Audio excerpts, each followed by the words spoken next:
VS কোডের মধ্যে একটা খুব সুন্দর প্লাগইন আছে আমাদের সকলের জন্য, যেটার নাম তো আমরা সকলেই জানি কিন্তু ইউজ খুব কম লোকেই করি। তো এমিট একটা প্লাগইন যেটার মাধ্যমে আমরা সবাই জানি যে এইচটিএমএল এর ডক টাইপ ডিক্লারেশন আনতে পারি, সিম্পলি আমরা ডিভ এর মধ্যে আইডি ক্রিয়েট করতে পারি, আরো অনেক কিছু করতে পারি যেটা একদমই বেসিক। বাট এখান থেকে অ্যাডভান্স আমাদের কাছে অনেক কিছু আছে। যদি মনে করো আমরা একটা টেবিল, তার মধ্যে আমরা টেবিল রো অ্যাড করলাম এন্ড তার মধ্যে আমরা টেবিল ডাটা অ্যাড করবো একবারে, তো এখান থেকে আমরা করতে পারি সিম্পলি এইভাবে। বাট আমরা মনে করো অ্যাড করতে চাই টেবিল রো বা ডাটার মধ্যে কোনো একটা কন্টেন্ট, দেন আমরা টেবিল রো, দেন আমরা টেবিল ডাটা অ্যাড করব অ্যান্ড দেন লাইক আইটেম, দেন দেখো আমাদের টিডির মধ্যে আমাদের টেবিল ডাটার মধ্যে আইটেম আমাদের অ্যাড হয়ে গেছে। অ্যান্ড সিমিলারলি আমরা যদি দুটো একই আলাদা আলাদা সেকশন অ্যাড করতে চাই সেটাও আমাদের পসিবল হবে।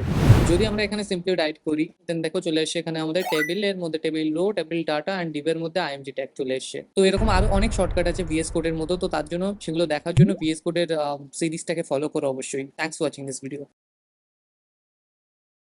ভিএস কোডের মধ্যে একটা খুব